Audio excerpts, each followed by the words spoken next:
You're listening to an Anazao Ministries podcast. Do witches piloting giant mecha deserve to live? How are the Bad Batch faring these days? What do we all think of live-action Ellie and Joel? And how many zany hijinks can you get up to while playing in the One Piece world?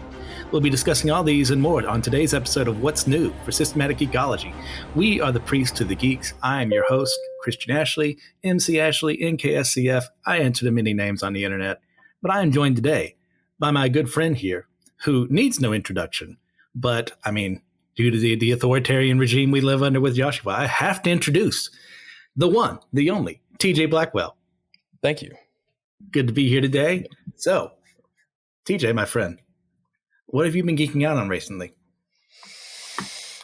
Man, I hate to repeat answers, but been getting a lot more into Guilty Gear Strive. Okay. But more. Now, how many games deep into the Guilty Gear series is this, as someone who's never played it? I think there's 9. Okay. So Guilty Gear is split into 2 or 3 different sub-series. You have the Guilty Gear mainline games, and then Guilty Gear X. This is the 4th game in the this is like the 6th game in the Guilty Gear X series. You have X, XX, XXX, and Core plus R, XR'd, XR'd Sign, XR'd Rev 2, and then Strive. So 7. So plenty of weirdly named sequels. I love it. Yeah. Guilty Gear X, Asuka. It's crazy. There's a lot. Yeah, Guilty Gear 358 over 2, frame drop distance. Yeah, okay, excellent. So I just caught up to the first 3 episodes that were released of The Legend of Vox Machina.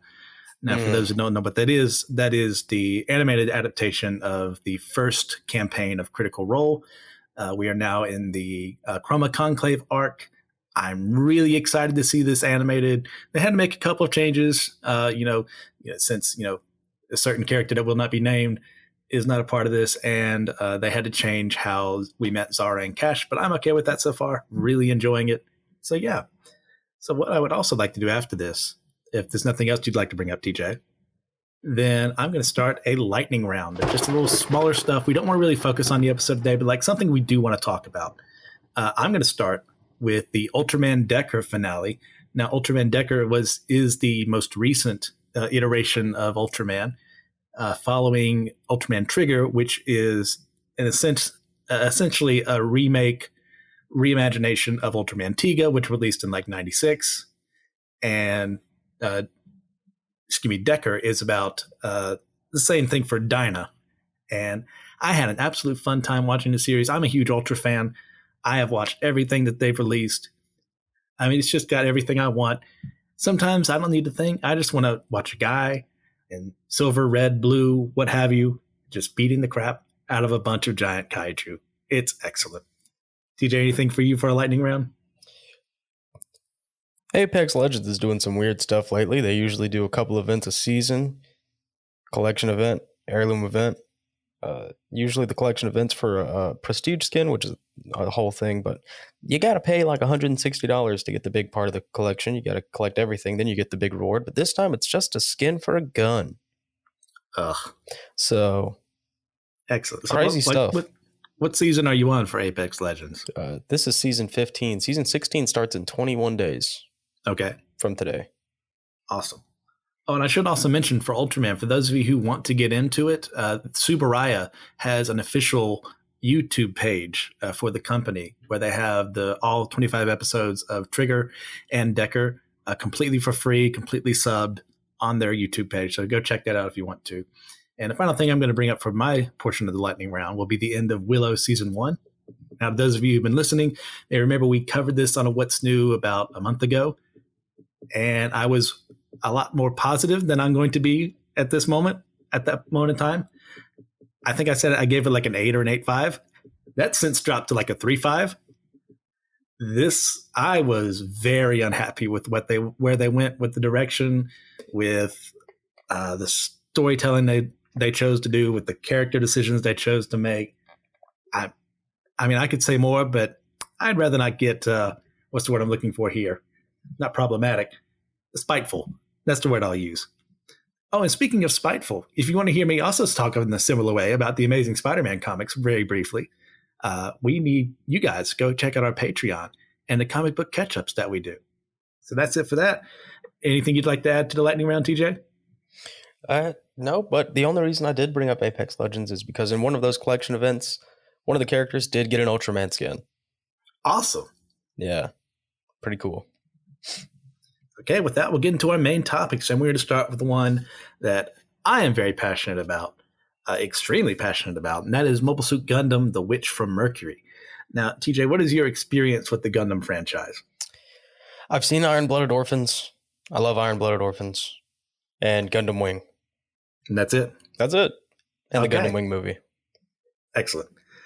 I have seen everything that is not the Build Divers Arise or whatever it is, and the SD stuff, the super deformed stuff. It's just not my cup of tea. But every other series Gundam has released, I have watched, and that includes Witch from Mercury. So to give you all a little, for those of you who are very unaware of what it's about, simply put, in Gundam, there are these different AUs, alternate universes. Sometimes they connect, sometimes they don't. This is a new AU where essentially mankind has gone back into space. It's gone to space, I should say, and have colonized, the moon, Mars, Mercury, so on and so forth. And the Gundams of this series were created specifically by a group of women, which is why they refer to people who are able to harness them as witches, because they're able to do so. It causes immense stress on the human body. And they were able to find ways to augment humanity to be able to survive it. These got banned because people saw how effective they were. And so now we start with our protagonist, Suletta Mercury, who is seemingly one of the lone survivors of when the Mercury group that had created the first Gundam were wiped out. Her finding her way to this academy, and with her Gundam Ariel, that is Ariel as in flying, not Ariel as in Little Mermaid, and is her trying to find her way through this academy. So one of the topics that is brought up in this series is augmenting human bodies to go way beyond their potential. I mean, how do we as Christians, TJ, handle the topic of genetic engineering? I mean, does anything go in this situation, or do we have limitations on the idea? So, all I know is my opinion, which is if what you're doing is not dishonoring God, it's fine. It's fine? It's fine. Unless it's blasphemous. Okay. So, and that's, up to you. Okay. So how would you feel, let's say, for instance, one of the huge ethical debates would be if we were able to find a way to prevent autism from happening. Like, would that be something that would be ultimately beneficial, or are we playing God in that moment? Well, I don't think that would be beneficial at all. I think, how so? No. A lot of research and development would be severely hindered if we just cured autism. Mm-hmm. A lot of modern science is built on the backs of autistic scientists. Well put. I mean, you got to go in that whole range of like, where do we stop with what counts as autism? Like, for in this instance, what they would want to cure. Because I know there are a lot of autism activists out there who are very afraid of this happening and don't want to be seen as less than, who don't want to be seen as inferior or worthless, and that I'm something that needs to be gotten rid of. So I want to be very, very, what's the word I'm looking for here? Mindful of their desires in this moment. But at the same time, too, when you have the idea of genetic engineering, it's like, could we make people taller? Is there anything ethically wrong with that? Or I hope not. I mean, is it possible if we were able to find this specific code of DNA or gene or what have you that prevents us from, I don't know, I'm not a scientist by any stretch of the imagination. Say it prevents us from ever catching Ebola. Like, would it be ethical for us to change our entire genetic sequences to prevent that from happening? Like, that's something we can ask. But at the end of the day, I mean, we're not going to go full Joshua on this direction. Didn't want to completely derail this entire conversation, but did want to bring it up. Yeah. Well, it's a complex question. I don't know a ton.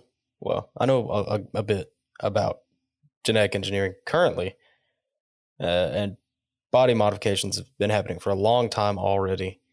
I think today still a lot of people get a cicada in their arm. It's like it's a little black box thing. Stores your card information. You can control your smart devices with it. It's a cool thing, but it's just weird. But I know for a fact that if we unlock the human growth hormone, if we can reopen those growth plates, I'm taking it. Okay. Excellent. So another huge part of the Gundam series at this point in time is a potential romantic couple. And I say potential because it has not been 100% confirmed at this point in time. We're only at the mid-season finale. I forgot to mention that. It is between two young women. Now, those of us here on Systematic Ecology, we are all very different points of view on various subjects. And that's one of the reasons why we want to have conversations like this. So we can, just not solely have one person and one view. And I would be on the view that, homosexuality is a sin.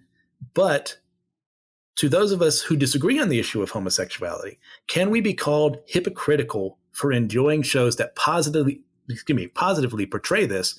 Or is there some room for nuance here? I mean, I think it's not really for me, I'm not who they're there for. Who am I to say that can't be in a property?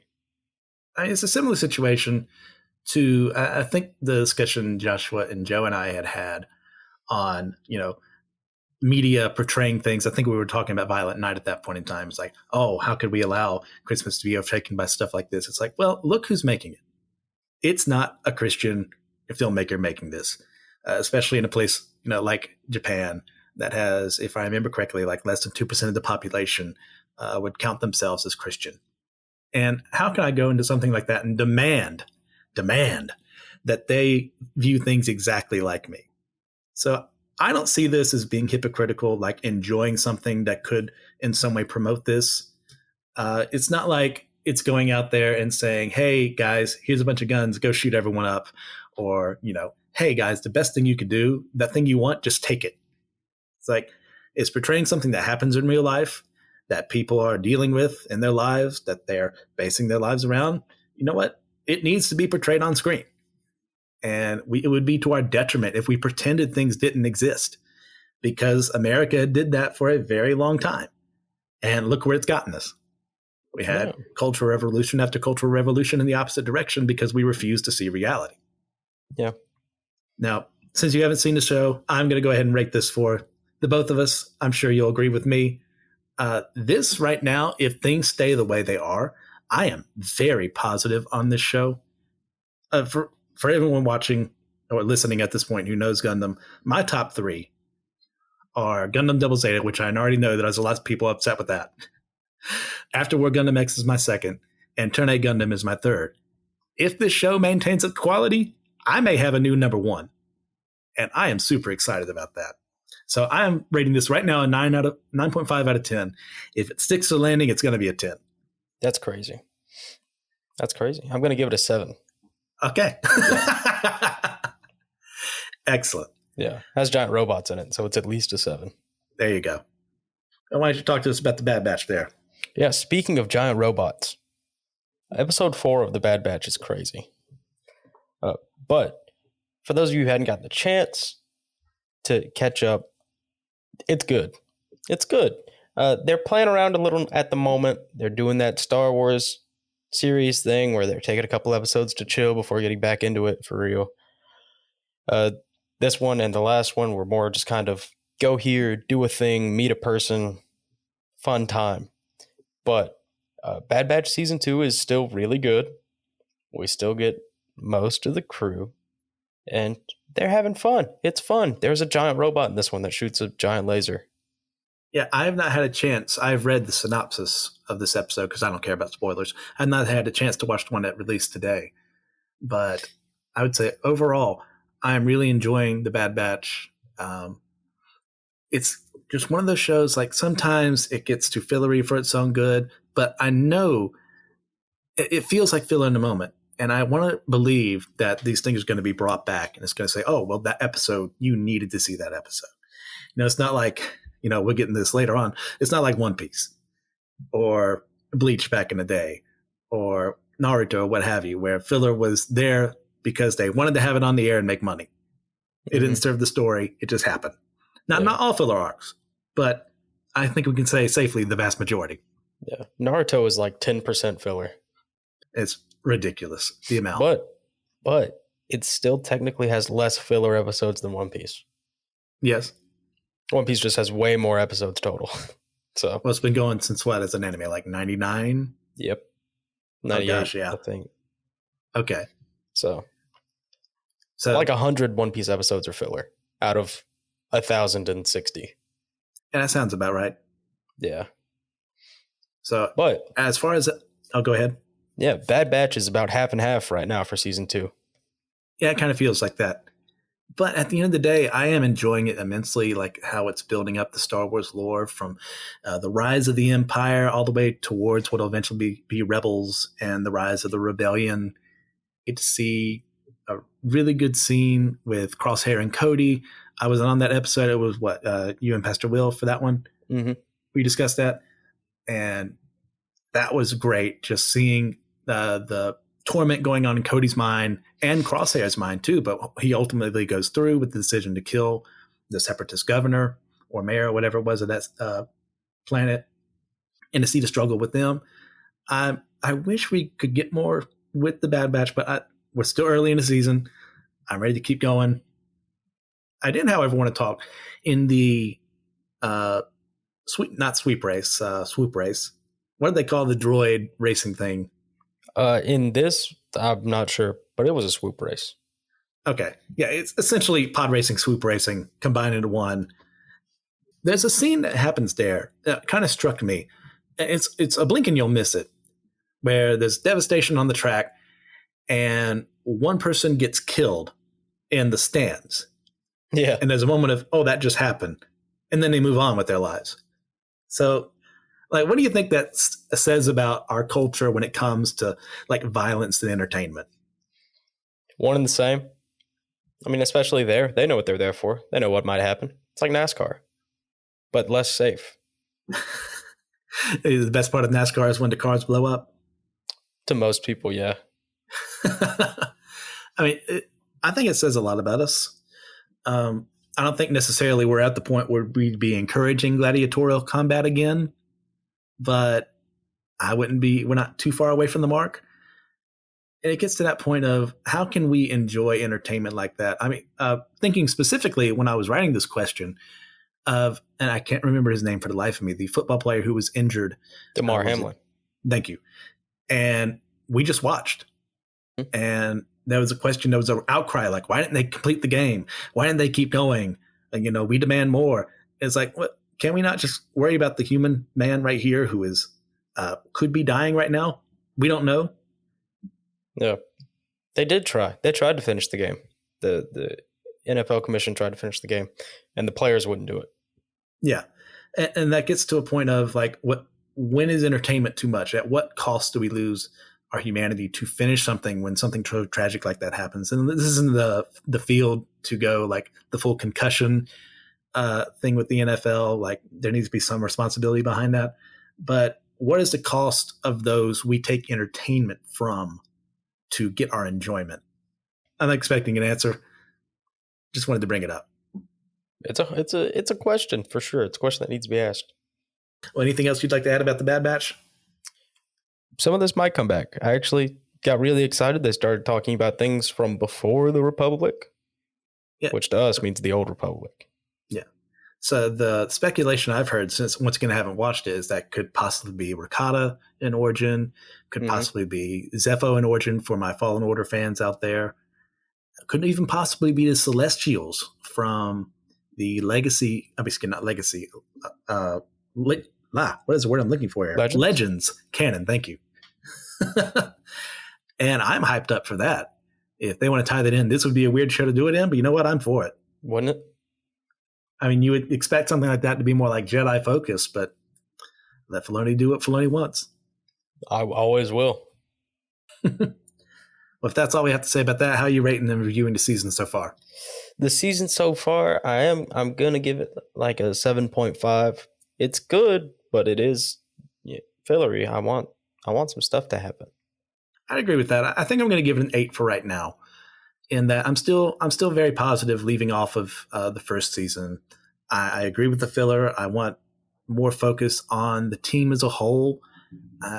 We've gotten some nice things for Echo to stand up for himself, be interested in a potential rebellion against the Empire, but it's not enough just yet. So I'll give it an 8, and I'm looking forward to more. Yep. And that'll bring us to our next topic, which I know the both of us have been watching, and that is The Last of Us, premiering now on HBO Max. Now, TJ, my friend, what is your experience with the original game? So when The Last of Us came out, I did not have a PlayStation. I was an Xbox guy, but I knew people. So I still got to play the game. I would play it all the time until I was at a few people's house. So I never got to play it all the way through until a few years ago. But man, what a game it is. Fantastic game. One of the greatest. Oh, absolutely. I missed out completely the first time around it came. Like you, I didn't have, a PS3 at the time when it came out. And later on, when I first got my PS4 years ago, it was there at a discounted rate at the Best Buy I bought the PS4 from. So, I'll get it. And I got the remastered edition. And since they've released another remastered edition. Twice. Yeah. Trying to outdo Skyrim at this point. Don't give Bethesda anything until we get 6. I'm with Another TJ one comes out this year. Another what? Another remaster. Oh my gosh. So anyways, so I played the game and I was blown away with how terrifying it could be. Like, the clickers are threats. I mean, they're just not one shot and they go down. Like, you have to conserve ammo. You got to stealth appropriately. And as someone who's really bad at stealth games, I had a lot of infuriating times with that. But ultimately, to my enjoyment, I love the game. Now, I will preface this next part with, I did not play 2, but I have watched a playthrough of part 2. It is not a game made for me. No. How do you feel about part 2? I think it's okay. Not as good. A bit infuriating, but it's still a good game. Yeah, I wish, what is her name? Abigail? Mm-hmm. Yeah, I wish we'd gotten a little more time with her before she showed up to get a sense of her. So the moment happens, and spoilers real quick, 3, 2, 1, when Joel is killed, which I am not that upset about. I would have liked for Joel to have stayed, but that's the direction they wanted to go. Like, you can make a game out of that. I was just not there for the story's message. I was not there for the plot. The gameplay, amazing. Way improved from the first one. But once again, don't want to get too negative on that. So let's talk about the show. What do you think about it so far? It's great. It's so good. Like, that first episode just felt like a shot-for-shot remake of the opening to the game. And it's just like, I'm watching it in live action, and it's so surreal. It's amazing. Yeah. Yeah, it is insane. It is so good. I think it's the best thing HBO's ever done, personally. It'd be up there. I mean, once again, if they are able to stick their landing on this one, I'm very... it's definitely going to be in my top 5. Yeah. I was rewatching the first episode earlier with my roommate, and I said, I really hope they go all the way through to the end of The Last of Us Part 2, because I would like to see HBO crumble. I think that's what would happen. Excellent. And another thing, too, that they have changed from the games was how the fungal spores have spread in this instance. Now, do you feel like that's more of a positive change, more of a more scientific change? Because one of the reasons they said they didn't was because if that were a thing, I mean, the way humans breathe, we'd be done for. Yeah. And I agree with that assessment. Yeah, it's true. Believe it or not, say what you will, I don't think that if they spread the way they did in the game in real life, everybody would wear a mask. For some reason, I just feel like it wouldn't happen. Now, what could have given you historical precedent for that? Spanish flu, 1912. Oh, thank you. 18. 18. Oh, yeah. That was yellow. Oh, my bad. But it's... So the concept they went with was actually a concept from the original game that they decided to move away from. I don't remember why they moved to the airborne spores, but that is what they were going to do originally, was like the tendrils.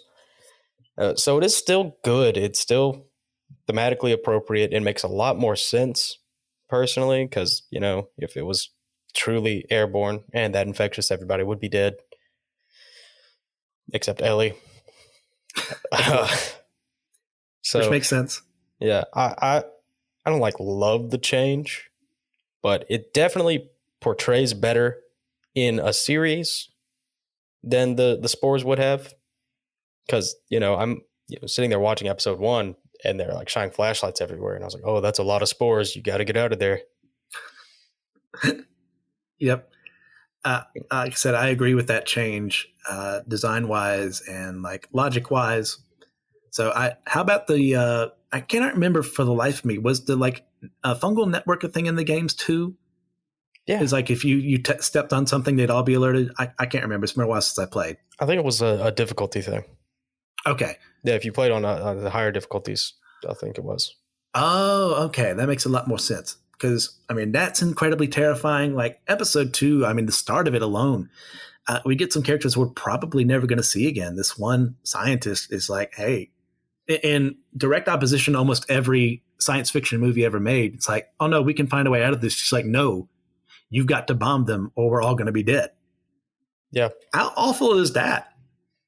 It's just the case sometimes. They try to do that in Dying Light and it felt a lot less genuine. Yeah. Yeah. That's just a city. Just blockade it. They'll all die off naturally. Get the people out of there. They just wanted to bomb a city in Dying Light. Here they needed to. Yeah. At this point, that needed to stop the spread of infection. It was just that bad. What a tremendous opening scene to that one too. And then later on we get just how terrifying it would be to be in a situation where their clicker is around. Using their echolocation in the museum. They're standing as still as possible. And all it takes is one noise to be alerted to their position. And one gunshot, in contrast to all zombie media everywhere, does not take them down, even if you shoot them in the head. That's the good thing about a double barrel shotgun, is that there's 2 shots. You just feel oh, no wonder humanity is in as dire straits as we are right now. If it takes this much lead to take down one of them. Yeah. It's like when Australia waged a war against emus. It's the exact same situation. It takes how many? 56? That's true. It took 56 bullets to take down an emu back then. Yeah, you guys want to ever give yourself... Yeah, look it up on Wikipedia. I don't know what they have it on, the Great Emu War or something like that. Mm-hmm. It is a fine read. Well worth all your time. It definitely is. But watch it with somebody who hasn't seen or played The Last of Us. Ooh. But somebody with enough tertiary knowledge to know that the girl's name is Ellie. So that when they see Sarah, they're I thought her name was Ellie. And you can be oh yeah, I guess they changed that. It's so weird. Just you break their hearts right at the beginning. What happened to all of us. I'd like to ask you, TJ, do you have a formal zombie apocalypse plan? Well, I like to say that my will to live just isn't that strong. But my plan is to go to Costco. Go to Costco and do my best to get my hands on a 5.77 Tyrannosaur rifle. Solid. Big gun. Scary gun. Does horrible things to whatever it hits. They kill elephants with it. So I'm pretty sure it could take down most zombies. Now, for me, I used to have a plan back when I was in North Carolina because I lived not too far away from a good friend of mine and his family. They got their guns stocked. And my plan was to head straight there with my family because I know they have plenty of food and water available for survival. They're not exactly preppers by any stretch of the imagination, but they are prepared. Let's put it that way. Now, unfortunately, Denver, North Carolina is now 6.5, 7 hours away. And I'm not dumb enough to get on the road in a situation like this. So I'm going to have to hold up in my dorm room here, hope that I have just enough supplies to last me for a bit, and then I'm going to have to venture out and hope for the best. And I agree with you. I don't know if my survival instincts are that great. And in fact, what's that old crack sketch about joining the winning team? Yeah. Or something like that. Can't beat 'em, Screw join humanity. 'em. I'm going to join the winning team. So that's it for that. Now, how would you rate the first 2 episodes of 10. The Last of Us, TJ? TJ, I agree. 10 out of 10. Keep it up like this. This has me so interested in where they're going to keep going. I love what they're doing. Now go ahead and introduce our last topic for today. One Piece Odyssey. It's been out for about a week and a half. All of my days are a blur.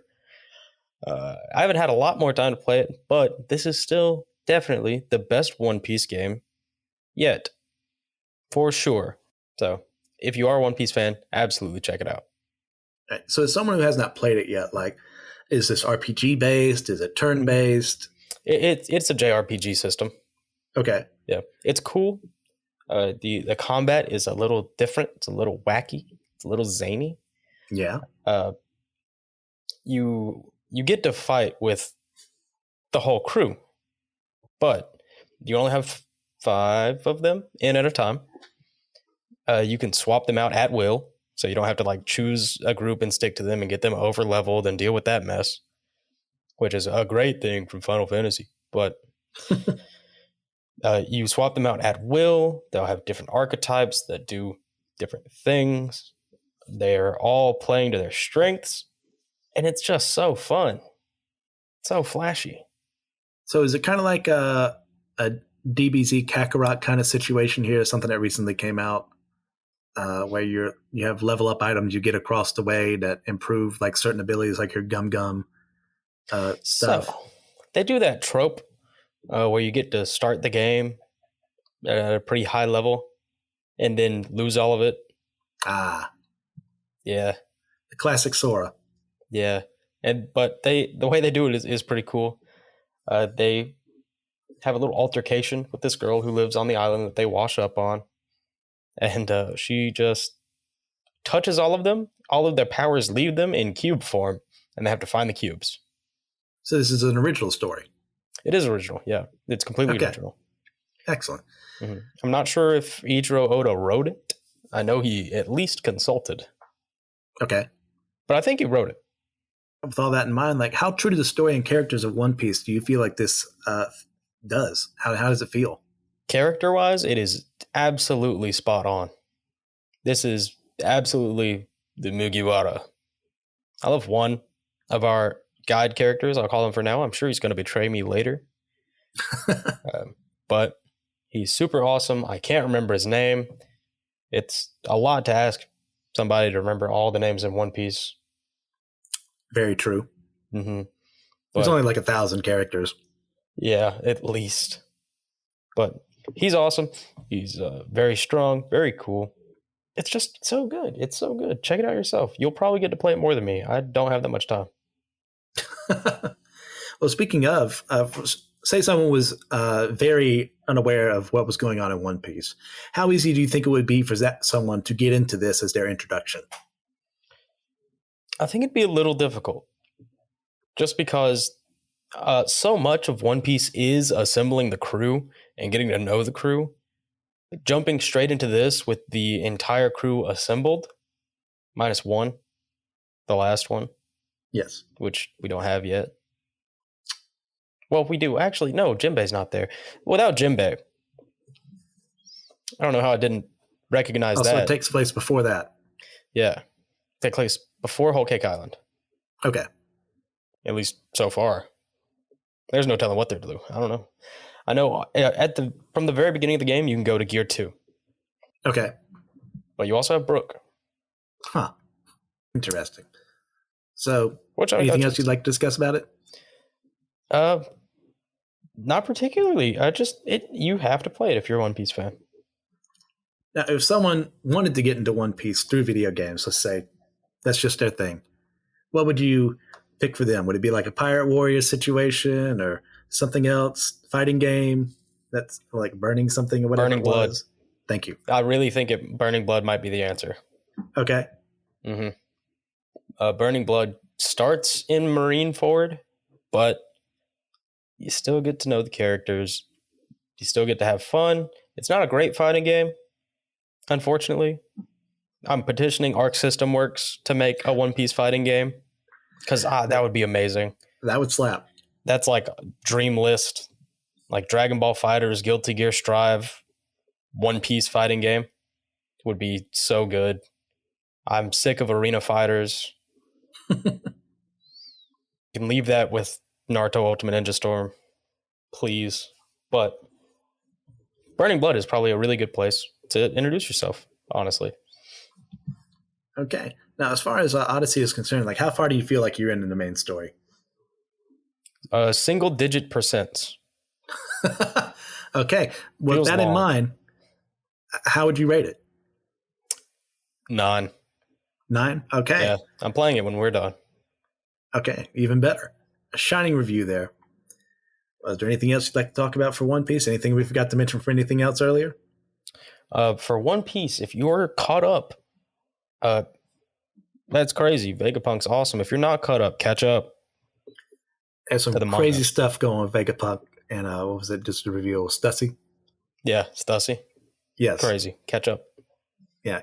Catch up to the manga. It's a lot faster than watching the anime. The anime is fun, but Slow. you're not going to see one chapter adapted to an episode. Slow. Yes. Yeah. Today's day and time. Go ahead, watch the series, however long it takes. My roommate's watching through it right now. He just hit Marine 4 last week. It's been several months. So read it. It's a time investment, but it's well worth it. Absolutely. All right, looks like we'll be Skip heading the towards. filler. Oh yeah, absolutely skip the filler. Always skip the filler. Except like G7. Except that and the Goku and Piccolo driving episode. Of course. You can watch those. And Mecha Naruto. I'd forgotten about that. Yeah. But in That Bleach, you- skip everything. Skip all of the filler in Bleach. Oh, absolutely skip Bleach filler. Mount Arc, everything else, awful. Disgrace to Bleach, which deserved better. It But you got watched better, the 1,000-Year thankfully. Blood War. 1,000-Year Blood War is not new, but if you didn't watch it, watch it. I believe the next part of that season will come out in summer or spring. I can't remember I exactly think when. it's spring. Okay. Well, with that all being said, which one of these topics we discussed today would you say is your top recommendation? The Last of Us. The Last of Us. I will second that one. My second pick would go to Gundam. This is a great introduction. I should have said that to the formula. Well, not exactly to the formula, but to the sense of what a Gundam show is. I'd go out in there head that way for you. Anything else you'd like to recommend to our listeners? What should they go out and experience next?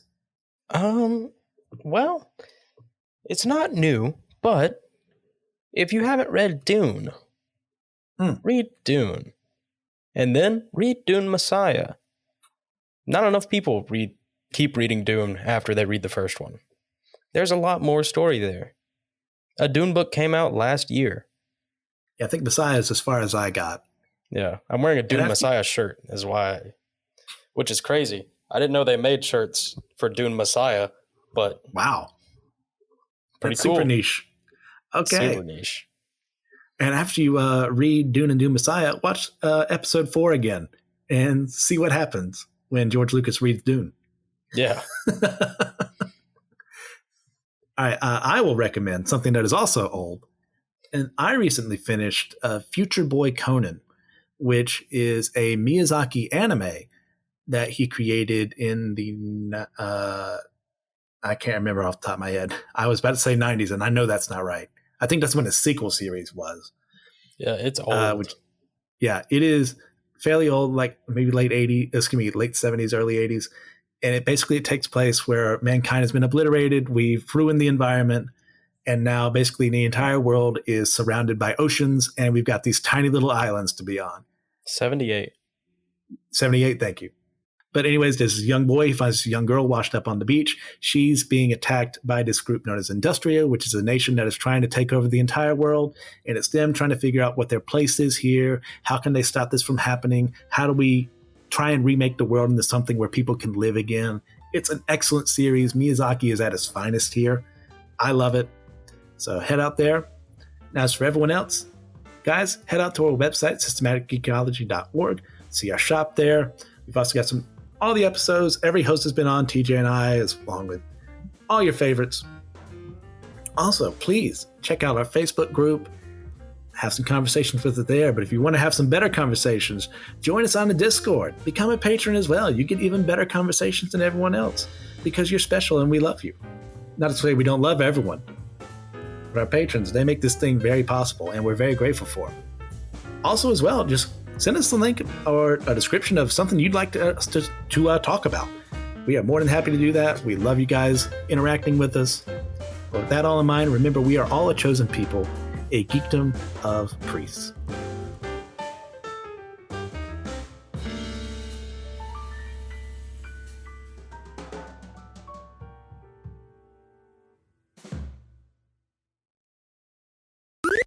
This was an Anazao Ministries podcast. If you enjoyed this show and would like to learn more about our network, be sure to check out the Anazao Ministries Podcast Network.